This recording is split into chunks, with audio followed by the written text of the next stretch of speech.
And it's incredibly important for us to, as Rodney said, to undo the harms of the drug war in every bill that we possibly can to legalize marijuana, or at least to get us to a point where we're ready to legalize. We saw the over-incarceration, the over-arrest, the overcharging of Black and Latinx people in the state of California. What we know is that Black people, for example, were 3 times more likely to be convicted of a misdemeanor and 5 times more likely to be convicted of a cannabis law violation than their white counterparts, even though data suggests that over the years, people of all races use and consume drugs at very similar rates. So Prop 64 came around, and it was really hailed as one of like the golden standards of marijuana legalization because it really looked to undo a lot of these harms.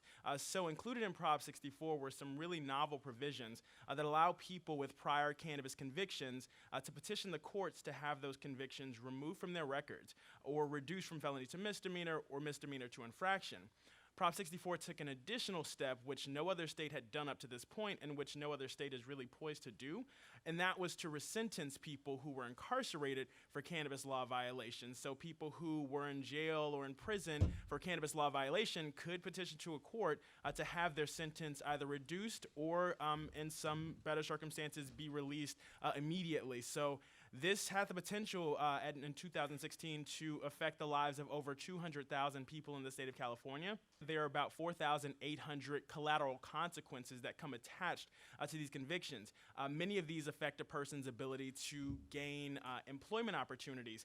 It affects their ability to get occupational licenses, to get public housing, public benefits, to even go on a field trip with their children. There are so many things that these convictions can do that make living life near impossible. It makes it, quite difficult to navigate. So these sorts of remedies are absolutely necessary if ever we're to legalize and do it in a really thoughtful way. When we advocate as the ACLU on marijuana from a racial justice perspective, we talk about 4 things. One is an automated or expedited expungement process.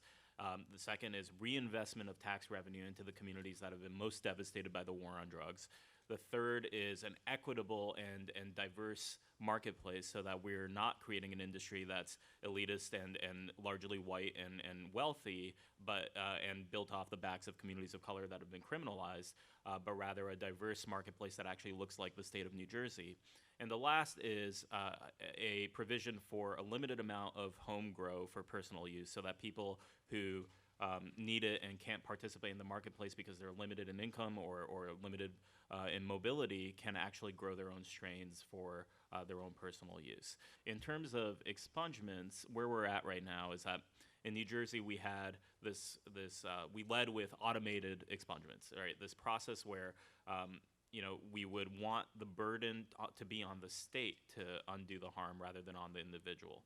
And unfortunately, in New Jersey, the conversation on automation didn't really go that far. The lack of centralization is why we are struggling to have an automated process. But what the bill contemplates right now in New Jersey is an expedited process so that individuals don't have the full burden of contacting every single agency. Some of the fees are waived, or all of the fees are waived, but they have a burden to start the process, and they are creating, hopefully within a year of the law being passed, they will create an electronic process, an online process to start the expungement process, and all of the communications to all of the different agencies will happen electronically rather than having to file the paperwork with each particular agency yourself. So it's a step in the right direction. A year and a half after Prop 64 passed, fewer than 5% of people actually petitioned for relief through the courts. And we were noticing very similar problems to that of New Jersey. It was a very costly, time-consuming, and confusing process. What we found is that most could not get the relief they needed and were forever burdened with the consequences of convictions that were no longer convictions or that were much less severely punished. So part of my work in the state of California involved hosting legal clinics across the state.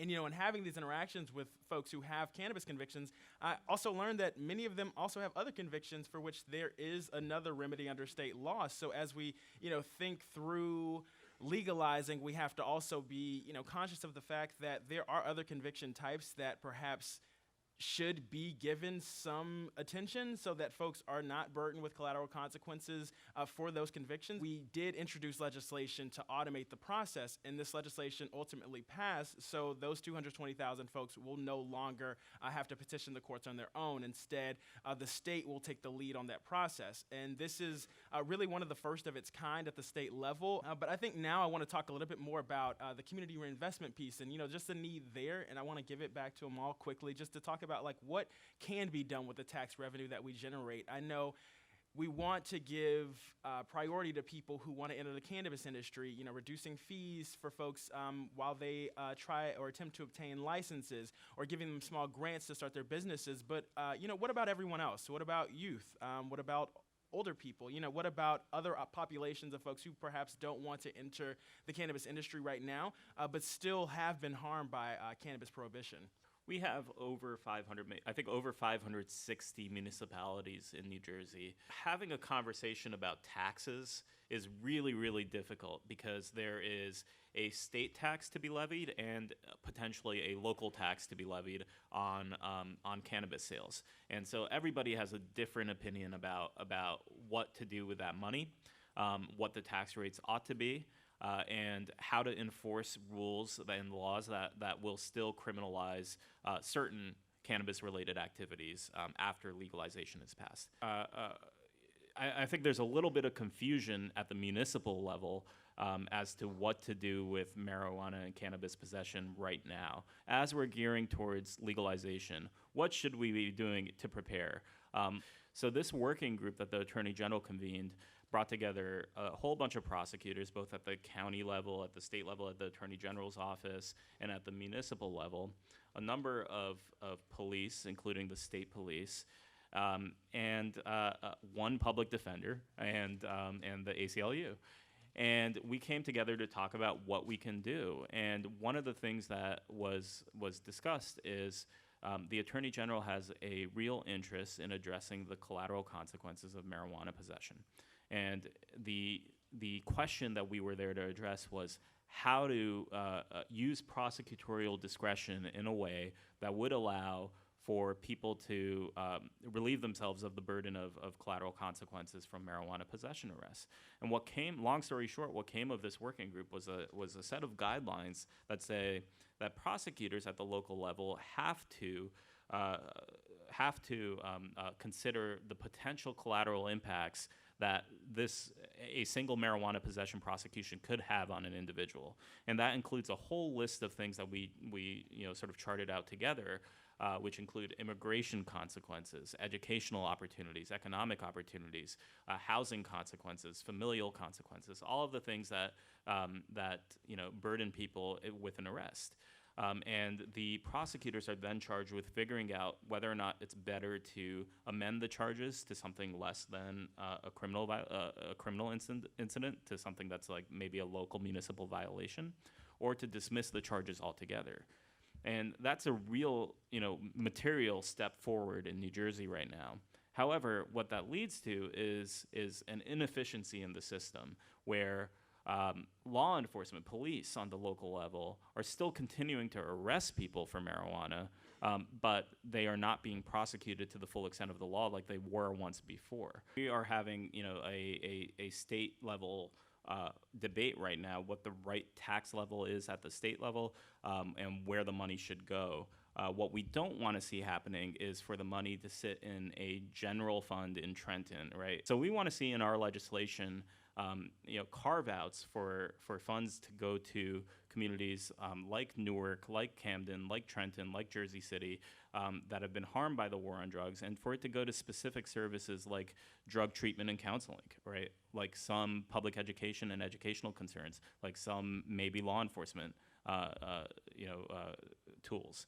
We were able to do many of these things in California, and I know a lot of municipalities across the state were able to also carve out provisions in their local ordinances to collect taxes to benefit some of the causes just mentioned. So, we certainly want to give funding to substance use disorder treatment, to mental health treatment. We have to really just even think about some of the traumas associated with witnessing the drug war happen in real time. But beyond that, I mean, we need to certainly think about job training beyond just the cannabis industry. We have to be really careful when we do make these carve-outs. We have to ensure that the right folks are getting funding. And I think part of that, I mean, it's a huge money grab. I've been to some of the meetings where stakeholders are coming together, and you often don't see people of color in the room. You don't see people represented who've been most impacted by prohibition, and that's really troubling. The people who've, been most impacted should be centered in these conversations, not ancillary to it. To think of more creative ways to allow folks to still get opportunities in this space and perhaps others. So offering job training specific to the cannabis industry is crucial because the reality is that likely fewer than 10% of people actually want to own a business. So many more want to just simply get a job that pays them well and that pays them benefits. I mean, that's crucial. So we have to have conversations around that. And about job training generally, I mean, a person with a prior cannabis conviction may not want to now be part of this legal industry. They've had a very complicated experience with cannabis, and you can't just assume that may be the only space in which they'd like to enter. So offering business loans or grants generally, instead of just to the cannabis industry, is also crucial, or just offering job training generally. So I think there are a number of strategies that we'll have to implement to ensure that everyone benefits from this in some way or another. It's also important to really think about just what companies that are involved in this industry should be doing. Do they have responsibility to the communities that they're building in? And of course that answer is yes. They should be allocating funding to this. They should be helping out with expungement clinics. So I want to be sure that we simultaneously do, with legalization and implementing legalization, we simultaneously work towards public education. We continue banging the drum on criminal justice reform. We talk about implicit biases and explicit biases that are plaguing our police departments across the country, and we continue to have this open conversation.